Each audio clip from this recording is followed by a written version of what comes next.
Hi friends, welcome back to my channel. ನಾನು ರಾಣಿ ನಾಗಣ್ಣ. ಬನ್ನಿ ಇವತ್ತು ಜೆರೇನಿಯಂ ಗಿಡಗಳ ಬಗ್ಗೆ ಒಂದು ಸ್ವಲ್ಪ ಮಾಹಿತಿಯನ್ನು ತಿಳ್ಕೊಳ್ಳೋಣ. ದಯವಿಟ್ಟು ಯಾರೆಲ್ಲ ಇದುವರೆಗೆ ಸಬ್ಸ್ಕ್ರೈಬ್ ಮಾಡದೆ ವಿಡಿಯೋವನ್ನು ನೋಡ್ತಾ ಇದ್ದೀರಾ ಅಂಥವರು ದಯವಿಟ್ಟು ಸಬ್ಸ್ಕ್ರೈಬ್ ಮಾಡಿಕೊಂಡು ವಿಡಿಯೋವನ್ನು ನೋಡಿ. ವಿಡಿಯೋಯಿಂದ ಏನಾದರೂ ಉಪಯೋಗ ಇದೆ ಅನಿಸಿದ್ರೆ ಬೇರೆಯವ್ರಿಗೂ ಕೂಡ ಶೇರ್ ಮಾಡಿ. ಹಾಗೆ ವಿಡಿಯೋವನ್ನು ಪೂರ್ತಿಯಾಗಿ ನೋಡಿ ಅಂತ ಹೇಳ್ತಾ ವಿಡಿಯೋವನ್ನು ಸ್ಟಾರ್ಟ್ ಮಾಡೋಣ. ಜೆರೇನಿಯಂ ಗಿಡಗಳು ಅಕ್ಟೋಬರಿಂದ ಮೇ ತನಕ ಚಳಿಗಾಲದಲ್ಲಿ ತುಂಬ ಚೆನ್ನಾಗಿ ಹೂಗಳನ್ನ ಬಿಡ್ತವೆ. ಚಳಿಗಾಲ ಅಂದರೆ ಜೆರೇನಿಯಂ ಗಿಡಗಳಿಗೆ ತುಂಬ ಇಷ್ಟ. ಆ್ಯಂಥೋರಿಯಂ ಗಿಡಗಳ ರೀತಿಯೇ ಇದಕ್ಕೂ ಕೂಡ ಚಳಿಗಾಲ ಅಂದರೆ ಅಕ್ಟೋಬರಿಂದ ಮೇವರೆಗೆ ಇದರಲ್ಲಿ ಒಳ್ಳೊಳ್ಳೆ ಹೂಗಳನ್ನ ನಾವು ನೋಡಬಹುದು. ಹಾಗೆ ಇದೊಂದು ವಿಂಟರ್ ಪ್ಲ್ಯಾಂಟ್. ಹಾಗೆ ಇದರಲ್ಲಿ ಸುಮಾರು ಕಲರ್ಸ್ ಇದೆ, ವೆರೈಟಿ ಕಲರ್ಸ್ಗಳಿದೆ. ನನ್ನ ಹತ್ರ ರೆಡ್ ಇದೆ, ವೈಟ್ ಮಿಕ್ಸ್ ಪಿಂಕ್ ಇದೆ, 2 ಕಲರ್ ಇದೆ ನನ್ನ ಹತ್ರ. ತುಂಬ ವೆರೈಟಿ ಕಲರಲ್ಲಿ ಸಿಗ್ತವೆ. ಹಾಗೆಯೇ ಡಬಲ್ ಪೆಟಲ್ಸಲ್ಲೂ ಕೂಡ ಈ ಗಿಡಗಳು ಸಿಗ್ತವೆ. ಎಲ್ಲ ನರ್ಸರಿಗಳಲ್ಲೂ ಸಾಮಾನ್ಯವಾಗಿ ಈ ಗಿಡಗಳು ಸಿಗುತ್ತೆ. ಆದರೆ ನರ್ಸರಿನಲ್ಲೂ ಕೂಡ ತುಂಬ ಕಾಸ್ಟ್ಲಿ ಇರುತ್ತೆ ಈ ಗಿಡಗಳು. ನಾನು ನೋಡಿರೋ ಹಾಗೆ ಸುಮಾರು 200 ರೂಪಾಯಿ, 250 ರೂಪಾಯಿ, 100ಗೆಲ್ಲ ಸಿಗೋದು ಸ್ವಲ್ಪ ಕಷ್ಟನೇ. ಆದರೆ ನಾನು ನೋಡಿರೋ ನರ್ಸರಿಗಳಲ್ಲೇ ಇದರದ್ದು ಬೆಲೆ ಸ್ವಲ್ಪ ಜಾಸ್ತಿನೇ ಇರುತ್ತೆ. ಆದರೆ ಈ ಗಿಡಕ್ಕೆ ಅಷ್ಟು ಕೊಟ್ಟು ತೊಗೊಂಡ್ರೂ ಏನೂ ಲಾಸ್ ಇಲ್ಲ, ತೊಗೋಬೋದು. ಯಾಕೆಂದರೆ ಈ ಗಿಡ ಪರ್ಮನೆಂಟ್ ಪ್ಲ್ಯಾಂಟ್. ನಮ್ಮ ಮನೆಗಳಿಗೆ ತಂದು ಇದನ್ನು ಬೆಳೆಸಿದ ಮೇಲೆ ನಾವು ಇದರಿಂದ ಆರಾಮಾಗಿ ಬೇರೆ ಬೇರೆ ಗಿಡಗಳನ್ನಾಗಿ ಮಾಡ್ಕೊಳ್ಬೋದು. ನೋಡಿ, ಈ ರೀತಿ ಬೇರೆ ಬೇರೆ ಗಿಡಗಳನ್ನು ಬೇಗ ಮಾಡ್ಕೊಳ್ಬೋದು. ತಗೊಳ್ಳುವಾಗಲೇ ಜಾಸ್ತಿ ದುಡ್ಡು ಕೊಟ್ಟು ತೊಗೊಂಡ್ರೂ ದೊಡ್ಡ ದೊಡ್ಡ ಗಿಡಗಳನ್ನ ತೊಗೊಂಡ್ರೆ ನಾವು ಬೇಗ ಗಿಡಗಳನ್ನ ಮಾಡ್ಕೊಳ್ಬೋದು ಕಟ್ಟಿಂಗ್ಗಳಿಂದ. ಹಾಗಾಗಿ ನರ್ಸರಿಯಲ್ಲಿ ದುಡ್ಡು ಕೊಟ್ಟು ತೊಗೊಂಡ್ರೂ ಲಾಸ್ ಇಲ್ಲ. ಹಾಗೆ ನರ್ಸರಿಯಲ್ಲಿ ತೊಗೋಬೇಕಾದಂಥ ಸಂದರ್ಭದಲ್ಲಿ ಈ ರೀತಿ ಹೆಚ್ಚೆಚ್ಚು ಮೊಗ್ಗುಗಳು ಇರೋಂತಹ ಗಿಡಗಳನ್ನ ನೋಡಿ ತೊಗೊಂಡ್ರೆ ಒಳ್ಳೆಯದು. ಆಗ ಅವೆಲ್ಲ ನಮ್ಮ ಮನೆಗೆ ಬಂದ ತಕ್ಷಣ ಹೂಗಳು ಅರಳೋದ್ರಿಂದ ನಮಗೆ ನೋಡಿದ ತಕ್ಷಣ ಖುಷಿ ಆಗುತ್ತೆ. ನಮ್ಮ ಮನೆಗೆ ಬಂದು ಅದು ಹೂ ಅರಳೋದ ತಕ್ಷಣ ನಮಗೆ ನೋಡಿದ್ರೆ ದುಡ್ಡು ಕೊಟ್ಟೋದಕ್ಕೂ ಸಾರ್ಥಕ ಅನಿಸುತ್ತೆ. ಹಾಗಾಗಿ ಮೊಗ್ಗಿರುವಂತಹ ದೊಡ್ಡ ದೊಡ್ಡ ಗಿಡಗಳನ್ನು ನರ್ಸರಿಯಿಂದ ತಗೊಳ್ಳೋದು ಒಳ್ಳೆಯದು. ಈ ಗಿಡಕ್ಕೆ ಪಾಟ್ ಸೈಜ್ ಬಗ್ಗೆ ಹೇಳೋದಾದರೆ 6 ಇಂಚು, 4 ಇಂಚು, 8 ಇಂಚು, 10 ಇಂಚು ಪಾಟ್ವರೆಗೂ ಕೂಡ ನಾವು ಕೊಟ್ಟು ಬೆಳೆಸ್ಬೋದು. ನೋಡಿ, ಇದು ತುಂಬ ಹಳೆಯ ಗಿಡ. ನಮ್ಮ ಮನೇಲಿ ಇದು ಒಂದು 8ರಿಂದ 10 ವರ್ಷ ಆಗಿದೆ. ಇದ್ರ ಬುಡ ನೋಡಿದ್ರೇ ಗೊತ್ತಾಗ್ಬೋದು ಎಷ್ಟು ವಯಸ್ಸಾಗಿದೆ ಇದಕ್ಕೆ ಅಂಥೇಳಿ. ಅಷ್ಟು ಹಳೆಯ ಗಿಡ. ಇದು 8 ಇಂಚು ಪಾಟಲ್ಲಿ ಇದೆ, ತುಂಬ ಎತ್ತರನೂ ಇದೆ. ಹೀಗಾದರೆ ಪರವಾಗಿಲ್ಲ. ಆದರೆ ನಾನು ಏಕ್ದಮ್ ದೊಡ್ಡ ದೊಡ್ಡ ಪಾಟೆಲ್ಲ ಕೊಡಲ್ಲ. ಕಟ್ಟಿಂಗ್ಸ್ ಹಾಕಿರೋದು ನೋಡಿ, ಒಂದೇ ಒಂದು ಕಟ್ಟಿಂಗ್ ಹಾಕಿರೋದು, ಅದರಲ್ಲೇ ಇಷ್ಟೊಂದು ಗಿಡಗಳಾಗಿದೆ. ಈ ಥರ ದೊಡ್ಡದಾಗಿ ಬೆಳೆದ ನಂತರನೇ ನಾನು ಇವುಗಳನ್ನ ಬೇರೆ ಬೇರೆ ಪಾಟ್ಗೆ ಶಿಫ್ಟ್ ಮಾಡೋದು. ಹಾಗಾಗಿ ಈ ನನ್ನ ಅಭಿಪ್ರಾಯ 8 ಇಂಚು, 6 ಇಂಚು ಅಂತೆಲ್ಲ 4 ಇಂಚು ಮೊದಲೇ ಕೊಡೋದಕ್ಕಿಂತ 4 ಇಂಚು ಪಾಟ್ಗಳಲ್ಲಿ ಕಟ್ಟಿಂಗ್ಗಳನ್ನು ಹಾಕ್ಕೊಂಡ್ರೆ, ಅಂದರೆ 1-2 ಕಟ್ಟಿಂಗ್ ಹಾಕುವಾಗ ಚಿಕ್ಕದು ಸಾಕು. ಅಥವಾ ನಾವೇನಾದ್ರು ಜಾಸ್ತಿ ಕಟ್ಟಿಂಗ್ಗಳನ್ನ ಹಾಕ್ತೇವೆ ಅನ್ನುವಾಗ ಮಾತ್ರ ದೊಡ್ಡ ಪಾಟ್ನ ಬೆಳೆಸಿ. ಇಲ್ಲಾಂದರೆ 6 ಇಂಚು, 8 ಇಂಚು ಪಾಟ್ಗಳು ದೊಡ್ಡ ಗಿಡ ಆದಾಗ ಆ ಗಿಡಗಳ ವಯೋಮಿತಿ ಮತ್ತು ಅದರ ಬೆಳವಣಿಗೆಯನ್ನು ಆಧರಿಸಿ ನಾವು ಗಿಡಗಳನ್ನು ಪಾಟ್ಗಳನ್ನು ಚೇಂಜ್ ಮಾಡ್ಕೊಳ್ಳೋದು ಒಳ್ಳೆಯದು. ಆದರೆ ಆರಂಭದಲ್ಲಿ 1 ಕಟ್ಟಿಂಗ್ 2 ಕಟ್ಟಿಂಗ್ ಹಾಕುವಾಗ 4 ಇಂಚು ಪಾಟೇ ಬೆಸ್ಟ್ ಪಾಟ್ ಸೈಜಲ್ಲಿ ಹೇಳೋದಾದರೆ. ಹಾಗೆ ಈ ಗಿಡಗಳಿಗೆ ನೀರಿನ ವಿಚಾರದಲ್ಲಿ ಹೇಳೋದಾದರೆ ತುಂಬ ನೀರು ಹಾಕುವಂತಹ ಅವಶ್ಯಕತೆ ಇಲ್ಲ. ಗಿಡದಲ್ಲಿ ಪಾಟಲ್ಲಿ ಮಣ್ಣು ಈ ರೀತಿ ಡ್ರೈ ಆದಂತಹ ಕಾಲಕ್ಕೆ ನಾವು ನೀರು ಹಾಕಿದ್ರೆ ಸಾಕು. ಇದಕ್ಕೆ ಒಂದು 4 ದಿವಸ 5 ದಿವಸಕ್ಕೂ ನೀರು ಕೊಟ್ಟರು ನಡೆಯುತ್ತೆ. ಆದರೆ ನೀರು ಮಾತ್ರ ಹೆಚ್ಚಾಗಬಾರ್ದು. ನೀರು ಹೆಚ್ಚಾದಂತಹ ಸಂದರ್ಭದಲ್ಲಿ ಗಿಡ ಬುಡದಿಂದನೇ ಕೊಳೆಯೋದಕ್ಕೆ ಸ್ಟಾರ್ಟ್ ಆಗಿಬಿಡುತ್ತೆ. ನೀರು ನಿಂತಹ ಸಂದರ್ಭದಲ್ಲಿ ಆ ರೀತಿ ಆಗಿದೆ ನನ್ನ ಹತ್ರ ತುಂಬ ಸಾರಿ. ಹಾಗಾಗಿ ಈ ಗಿಡಕ್ಕೆ ಹೆಚ್ಚು ನೀರು ಕೂಡ ಆಗಬಾರ್ದು. ನೀರು ಆಗದೇ ಇದ್ದಂತೆ ನೋಡ್ಕೊಳ್ಳಿ. ಪಾಟ್ನ ಯಾವಾಗಲೂ ಡ್ರೈ ಇರುವಂತೆ ನೋಡ್ಕೊಳ್ಳಿ. ಆಗ ಗಿಡವನ್ನು ನಾವು ಚೆನ್ನಾಗಿ ಬೆಳೆಸ್ಕೊಳ್ಳೋದಕ್ಕೆ ಅನುಕೂಲ ಆಗುತ್ತೆ. ನೀರು ಹಾಕುವಾಗ ಒಂದು ಸ್ವಲ್ಪ ನೀರು ಹಾಕಿದ್ರೆ ಇದನ್ನೇ ಸಾಕು. ತುಂಬ ಹೆಚ್ಚೆಚ್ಚು ಪಾಟ್ ಫುಲ್ ನೀರು ಹಾಕೋದು, ತುಂಬಿಸಿ ಒಂದೊಂದು ಮಗ್ಗೆಲ್ಲ ನೀರು ಹಾಕೋದು ಹಾಗೆಲ್ಲ ಮಾಡಬೇಡಿ. ಹಾಗೆ ಮಾಡಿದ್ರೆ ಗಿಡ ಹಾಳಾಗುತ್ತೆ. ಹಾಗಾಗಿ ನೀರನ್ನು ಕೂಡ ಈ ಪಾಟ್ ಗಿಡಗಳು ಹೆಚ್ಚು ಕೇಳೋದಿಲ್ಲ. ಹಾಗೆ ಗಿಡದಲ್ಲಿ ಗಿಡ ಆರೋಗ್ಯವಾಗಿರಬೇಕಂದ್ರೆ ನಾವು ಈ ರೀತಿ ಒಣಗಿದ ಎಲೆಗಳನ್ನು ಆವಾಗವಾಗ ತೆಗಿತಾ ಇರಬೇಕು. ಅಂದರೆ ಇವೆಲ್ಲ ಒಂದು ವಾರಕ್ಕೊಂದು ಸರಿ ಎಲ್ಲ ಈ ಥರ ಡೆಡ್ ಎಲೆ ಆಸಗಳು ಬರ್ತಾನೆ ಇರ್ತವೆ. ಇವನ್ನ ಕ್ಲೀನ್ ಮಾಡ್ತಾ ಇರಬೇಕು. ಹಾಗೆ ಈ ರೀತಿ ಡೆಡ್ ಸ್ಟೆಮ್ ಕೂಡ ಬರುತ್ತೆ ಈ ಗಿಡದಲ್ಲಿ.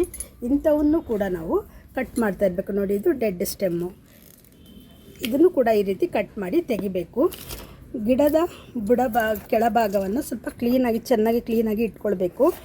ಇಲ್ಲ ಅಂದರೆ ಇಲ್ಲಿ ಫಂಗಸ್ ಆದರೆ ಗಿಡದ ಸ್ಟೆಮ್ಮು ಕೊಳೆಯುವಂತಹ ಚಾನ್ಸಸ್ ಇರುತ್ತೆ. ಹಾಗಾಗಿ ಗಿಡದ ಎಲ್ಲ ಭಾಗವನ್ನು ಸ್ವಚ್ಛವಾಗಿ ಇಟ್ಕೊಳ್ಳೋದು ಒಳ್ಳೆಯದು. ಡೆಡ್ ಸ್ಟೆಮ್ ಬರುತ್ತೆ ಇದರಲ್ಲಿ ಜಾಸ್ತಿ.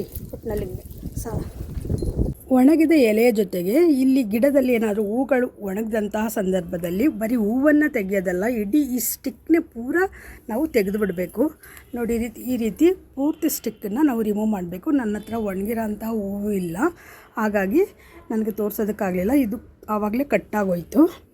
ಹಾಗೆ ಪೂರ್ತಿ ಸ್ಟಿಕ್ನ ತೆಗೆದಾಗ ಆಗ ನಮಗೆ ಇಲ್ಲಿ ಹೊಸ ಬ್ರಾಂಚಸ್ಗಳು ಬರೋದಕ್ಕೆ ಅನುಕೂಲ ಆಗುತ್ತೆ. ಹಾಗೆ ನೋಡಿ, ಈ ರೀತಿ ಹೊಸ ಬ್ರಾಂಚಸ್ ಬಂದಿದೆಯಲ್ಲ, ಈ ಸಣ್ಣ ಈ ಕುಡಿ ಭಾಗವನ್ನು ಕೂಡ ನಾವು ಹೀಗೆ ಚಿವುಟಿ ತೆಗೆದ್ರೆ ಇಲ್ಲಿ ನಮಗೆ ಹೊಸ ಗಿಡ, ಹೊಸ ಚಿಗುರುಗಳು ಬರೋದಕ್ಕೆ, ಹೊಸ ಕೌತಲುಗಳು ಬರೋದಕ್ಕೆ ಅನುಕೂಲ ಆಗುತ್ತೆ. ಹಾಗಾಗಿ ಗಿಡದಲ್ಲಿ ಈ ರೀತಿ ಹೊಸ ಕೌತಲುಗಳು, ಸಣ್ಣ ಸಣ್ಣ ಕೌತಲುಗಳು ಬಂದಿರುತ್ತಲ್ಲ, ಇವನ್ನ ಚಿವುಟಿ ತೆಗೆದು ಬಿಡಬೇಕು. ಆಗ ಹೊಸ ಹೂಗಳು, ಹೊಸ ಕೌತಲುಗಳು ಬರೋದಕ್ಕೆ ಅನುಕೂಲ ಆಗುತ್ತೆ. ಈ ಗಿಡಗಳಿಗೆ ಸನ್ಲೈಟ್ ಬಗ್ಗೆ ಹೇಳೋದಾದರೆ, ಸನ್ಲೈಟ್ ಈ ಗಿಡಗಳಿಗೆ ಜಾಸ್ತಿನೇ ಬೇಕು. ತುಂಬ ಬಿಸಿಲಾದರೂ ಕೂಡ ಸಹಿಸ್ಕೊಳ್ಳಲ್ಲ. ಅಂದರೆ ಏಪ್ರಿಲ್ ಮೇ ತಿಂಗಳ ಬಿಸಿಲನ್ನ ಇದು ಸಹಿಸ್ಕೊಳ್ಳೋದಿಲ್ಲ. ಹಾಗೆ ಮಳೆಗಾಲನೂ ಕೂಡ ಇದು ಸಹಿಸ್ಕೊಳ್ಳಲ್ಲ. ಮಳೆಗಾಲದಲ್ಲಿ ನಾನೊಂದು ಸರಿ ವಿಡಿಯೋ ಮಾಡಿದ್ದೆ, ಎಲ್ಲ ಹೂಗಳು ತೊಪ್ಪೆ ಥರ ಆಗಿಬಿಟ್ಟಿತ್ತು, ಗಿಡ ಕೂಡ ಹಾಳಾದಂಗೆ ಆಗಿತ್ತು. ಆಗ ನೀರು ಹೆಚ್ಚಾದರೆ ಸ್ಟೆಮ್ಗಳು ಆ ಸಮಯದಲ್ಲೇ, ಮಳೆಗಾಲದಲ್ಲೇ ಇದರ ಸ್ಟೆಮ್ಗಳು ಕೊಳೆಯೋ ಅಂಥದ್ದು. ಹಾಗಾಗಿ ಮಳೆಗಾಲದಲ್ಲಿ ಮತ್ತು ಬಿಸಿಲು ಹೆಚ್ಚಾದಾಗ ಈ ಎರಡೂ ಕಾಲದಲ್ಲಿಯೂ ಕೂಡ ನಾವು ಈ ಗಿಡಗಳನ್ನು ಶೇಡಲ್ಲಿ ಇಟ್ಕೊಳ್ಳೋದು ಒಳ್ಳೆಯದು. ಆಗ ಗಿಡ ಹಾಳಾಗದಂತೆ ನಾವು ನೋಡ್ಕೊಳ್ಬಹುದು. ಈ ಗಿಡದಲ್ಲಿ ಎಷ್ಟು ಸ್ಟೆಮ್ಗಳಿರ್ತವೋ ಅಷ್ಟು ಸ್ಟೆಮ್ಗಳಲ್ಲಿಯೂ ಸಾಮಾನ್ಯವಾಗಿ ಹೂ ಬರ್ತವೆ. ಒಂದು 20 ದಿನಕ್ಕೊಂದು ಸರಿ ಎಲ್ಲ ಹೂ ಬರೋದಕ್ಕೆ ಸ್ಟಾರ್ಟ್ ಆಗುತ್ತೆ. ಒಂದು ಸ್ಟೆಮ್ ಹೂ ಒಣಗೇ ಇರಲ್ಲ, ಆವಾಗಲೇ ಇನ್ನೊಂದು ಸ್ಟೆಮ್ಮಲ್ಲಿ ಹೂ ಸ್ಟಾರ್ಟ್ ಆಗುತ್ತೆ. ಬೇಗ ಹೂ ಬರುತ್ತೆ. ಗಿಡ ಎಷ್ಟೇ ಚಿಕ್ಕದಾಗಿದ್ರೂ ಪರವಾಗಿಲ್ಲ, ಎಷ್ಟು ಸ್ಟೆಮ್ ಇದೆ ಅಷ್ಟರಿಂದನೂ ಹೂವು ಮೊಗ್ಗು ಅಂತ ಬರುತ್ತೆ. ಹಾಗೆ ಬಿಸಿಲು ಏನಾದರೂ ಹೆಚ್ಚಾಗಿ ಬೀಳಲಿಲ್ಲ ಅಂದರೆ, ಬಿಸಿಲು ಸಿಗಲಿಲ್ಲ ಅಂದರೆ ಈ ಗಿಡದಲ್ಲಿ ಹೂ ಬರೋದು ತುಂಬ ಕಡಿಮೆ. ಒಂದೊಂದು ಸಾರಿ ನಾವು ನೆರಳಾದಂತಹ ಸಂದರ್ಭದಲ್ಲಿ ಹೂವೇ ಕೂಡ ಬರಲ್ಲ, ಹಾಗೂ ಕೂಡ ಆಗುತ್ತೆ. ಹಾಗಾಗಿ ಇದಕ್ಕೆ ಬಿಸಿಲು ಕೂಡ ಇಂಪಾರ್ಟೆಂಟು. ಆದರೆ ಓವರ್ ಬಿಸಿಲಾದರೆ ಸಹಿಸೋದಿಲ್ಲ ಗಿಡ. ಈ ರೀತಿ ಕುಡಿ ಭಾಗಗಳನ್ನು ತೆಗೆಯೋದ್ರಿಂದ ಗಿಡ ತುಂಬ ಬುಷಿಯಾಗಿ ಬೆಳೆಯುತ್ತೆ. ಇಲ್ಲಾಂದರೆ ಒಂದೊಂದೇ ಕಡ್ಡಿ, ಈ ರೀತಿ ನೇರ ಒಂದೊಂದೇ ಕಡ್ಡಿಗಳು ಬೆಳ್ಕೊಂಡು ಹೋಗುತ್ತೆ. ಹಾಗಾಗಿ ನಾವು ಗಿಡ ಬುಷಿಯಾಗಿರ್ಬೇಕಂದ್ರೆ ಈ ರೀತಿ ಕುಡಿ ಭಾಗವನ್ನು ಜೆರೇನಿಯಂ ಗಿಡದಲ್ಲೂ ಕೂಡ ಚಿವುಟಿ ತೆಗಿಬೇಕು. ಆಗ ಬುಷಿಯಾಗಿರೋಂತಹ ಗಿಡವನ್ನು ನಾವು ನೋಡಬಹುದು. ಜೆರೇನಿಯಂ ಗಿಡಗಳು ವರ್ಷ ಪೂರ್ತಿ ಹೂ ಕೊಡ್ತವೆ. ಇದೊಂದು ಪರ್ಮನೆಂಟ್ ಪ್ಲ್ಯಾಂಟ್ ಕೂಡ. ಇದರ ಪ್ರೊಪಗೇಷನ್ ಬಗ್ಗೆ ಹೇಳೋದಾದರೆ, ಇದನ್ನು ಒಂದು ಕಟ್ಟಿಂಗಿಂದ ಕೂಡ ನಾವು ಪ್ರೊಪಗೇಷನ್ ಮಾಡ್ಬೋದು. ನೀವು ನೋಡ್ಬೋದು, ಇಲ್ಲಿ ಇರುವಂತಹ ಎಲ್ಲ ಸಣ್ಣ ಪಾಟಲ್ಲಿ ಇರುವಂತಹ ಎಲ್ಲ ಗಿಡಗಳು ನಾನು ಕಟ್ಟಿಂಗಿಂದನೇ ಬೆಳೆಸಿರೋವಂಥದ್ದು. ಗಿಡದ ಸ್ಟೆಮ್ನ ಒಂದು ಕಟ್ಟಿಂಗ್ನ ತೊಗೊಂಡ್ರೆ ಸಾಕು. ತುಂಬ ಹಸಿರಿರೋವಂತಹ ಕಟ್ಟಿಂಗ್ ತೊಗೋಬಾರ್ದು, ಈ ಥರ ಆಫ್ ವುಡ್ ಥರ ಇರಬೇಕು. ಇಂತಹ ಒಂದು ಪೆನ್ಸಿಲ್ ದಪ್ಪದ ಕಟ್ಟಿಂಗ್ನ ತೊಗೊಂಡು ನಾವು ಒಂದು ಪಾಟಲ್ಲಿ ಮಣ್ಣಿಟ್ಟು ಆ ಕಟ್ಟಿಂಗ್ನ ಹಾಕಿದ್ರೆ ಸಾಕು, ಗಿಡ ಬೆಳೆಯೋದಕ್ಕೆ ಸ್ಟಾರ್ಟ್ ಆಗುತ್ತೆ. ಇದರ ಪಾಟಿಂಗ್ ಮಿಕ್ಸ್ ಬಗ್ಗೆ ಹೇಳೋದಾದರೆ, ಮರಳು, ಮಣ್ಣು, ಕೊಕೊಫಿಟ್ಟು ಮತ್ತು ಕಾಂಪೋಸ್ಟ್ನ ಮಿಕ್ಸ್ ಮಾಡಿರೋಂತಹ ಮಣ್ಣಿನಿಂದ ನಾವು ಈ ಗಿಡವನ್ನು ಅಥವಾ ಈ ಗಿಡದ ಕಟ್ಟಿಂಗನ್ನು ಹಾಕ್ಕೊಂಡ್ರೆ ತುಂಬ ಚೆನ್ನಾಗಿ ಗಿಡ ಬೆಳೆಯುತ್ತೆ.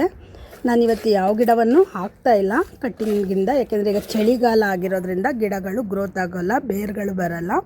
ಹಾಗಾಗಿ ನಾನು ಯಾವುದು ಕಟ್ ಮಾಡ್ತಾಯಿಲ್ಲ. ಬಟ್ ಈ ರೀತಿ ಪಾಟಿಂಗ್ ಮಿಕ್ಸ್ ತೊಗೊಂಡ್ರೆ ಒಳ್ಳೆ ಗಿಡ ಬೆಳಿಬಹುದು ನಾವು. ಈ ಗಿಡಗಳಿಗೆ ಫರ್ಟಿಲೈಸರ್ ಬಗ್ಗೆ ಹೇಳಬೇಕಂದ್ರೆ, ಆರ್ಗ್ಯಾನಿಕ್ ಆಗಿ ಕೊಡೋವಂಥವ್ರು ಆರ್ಗ್ಯಾನಿಕ್ ಫರ್ಟಿಲೈಸರ್ನು ಕೂಡ ಕೊಡ್ಬೋದು. ಹಾಗೆ ಈ ಗಿಡಗಳು ಹೆವಿ ಫೀಡಿಂಗ್ ಪ್ಲ್ಯಾಂಟ್ ಆಗಿರುತ್ತೆ. ಯಾಕೆಂದರೆ ತುಂಬ ಹೆಚ್ಚು ಹೂ ಬಿಡೋದ್ರಿಂದ ಇದಕ್ಕೆ ನಾವು ಯಾವಾಗಲೂ ಫರ್ಟಿಲೈಸರ್ನ 15 ಡೇಸ್ಗೆ ಒಂದು ಸಾರಿ ಕೊಡ್ತಾನೆ ಇರಬೇಕು. ಆಗ ನಾವು ಇಷ್ಟು ದೊಡ್ಡ ಹೂಗಳನ್ನ ನೋಡೋದಕ್ಕೆ ಸಾಧ್ಯ. ಹಾಗಾಗಿ ನಾನಂತೂ ಇದಕ್ಕೆ 15 ಡೇಸ್ಗೆ ಒಂದು ಸಾರಿ ಆರ್ಗ್ಯಾನಿಕ್ ಫರ್ಟಿಲೈಸರ್ನ ಕೊಡ್ತಾನೆ ಇರ್ತೀನಿ. ಆರ್ಗ್ಯಾನಿಕ್ ಫರ್ಟಿಲೈಸರ್ ಅಂದರೆ ನೋಡಿ, ಈ ರೀತಿ ಬಾಳೆಹಣ್ಣಿನ ಸಿಪ್ಪೆ, ನಮ್ಮ ಕಿಚನ್ ವೇಸ್ಟ್ ಇದೆಲ್ಲ, ಅಲ್ಲಿ ಏನು ವೇಸ್ಟ್ ಬರುತ್ತೆ ಅದನ್ನು ನಾವು ಈ ರೀತಿ ಒಂದು ನೈಟ್ ನೀರಿನಲ್ಲಿ ನೆನೆಸಿ ಇದನ್ನು ಫರ್ಟಿಲೈಸರ್ ಆಗಿ ನಾವು ಗಿಡಗಳಿಗೆ ಕೊಡ್ಬೋದು. 15 ಡೇಸ್ಗೆ ಒಂದು ಸರಿ ಕೊಟ್ಟರೆ ಸಾಕು, ಒಳ್ಳೆ ಹೂಗಳು ಸಿಗ್ತವೆ. ಅಥವಾ ಈ ರೀತಿ ಟೀ ಪುಡಿಯನ್ನು ನಾವು ಮಣ್ಣಿನಲ್ಲಿ ಹೀಗೆ ಮಿಕ್ಸ್ ಮಾಡಿಯೂ ಕೂಡ ಗೊಬ್ಬರ ಆಗಿ ಕೊಡ್ಬೋದು. ಕೆಮಿಕಲ್ ಫರ್ಟಿಲೈಸರ್ ಕೊಡ್ತೀನಿ ಅಂದರೂ DAPಯನ್ನು ಕೂಡ 1 ಲೀಟರ್ ನೀರಿನಲ್ಲಿ 1 ಚಮಚದಷ್ಟು ನೆನೆಸಿ ಗಿಡಗಳಿಗೆ ನೀರಿನ ರೀತಿಯಲ್ಲಿ ಫರ್ಟಿಲೈಸರ್ನ ಕೊಡಬಹುದು. ಫ್ರೆಂಡ್ಸ್, ನಾನಂತೂ ಈ ಗಿಡಗಳಿಗೆ ಆರ್ಗ್ಯಾನಿಕ್ ಆಗಿರುವಂತಹ ಫರ್ಟಿಲೈಸರ್ಗಳನ್ನೇ ಕೊಟ್ಟು ಇದುವರೆಗೂ ಕೂಡ ಬೆಳೆಸ್ತಾ ಇದ್ದೀನಿ. ವಿಡಿಯೋ ಇಷ್ಟ ಆದರೆ ಲೈಕ್ ಮಾಡಿ, ಸಬ್ಸ್ಕ್ರೈಬ್ ಮಾಡಿಕೊಂಡು ವಿಡಿಯೋವನ್ನು ನೋಡಿ. ನನಗೆ ಗೊತ್ತಿರುವಷ್ಟು ಜೆರೇನಿಯಂ ಗಿಡಗಳ ಬಗ್ಗೆ ಮಾಹಿತಿಯನ್ನು ನಿಮಗೆ ಕೊಟ್ಟಿದ್ದೇನೆ. ಇದುವರೆಗೂ ವಿಡಿಯೋವನ್ನು ನೋಡಿದ್ದಕ್ಕಾಗಿ ಧನ್ಯವಾದಗಳು.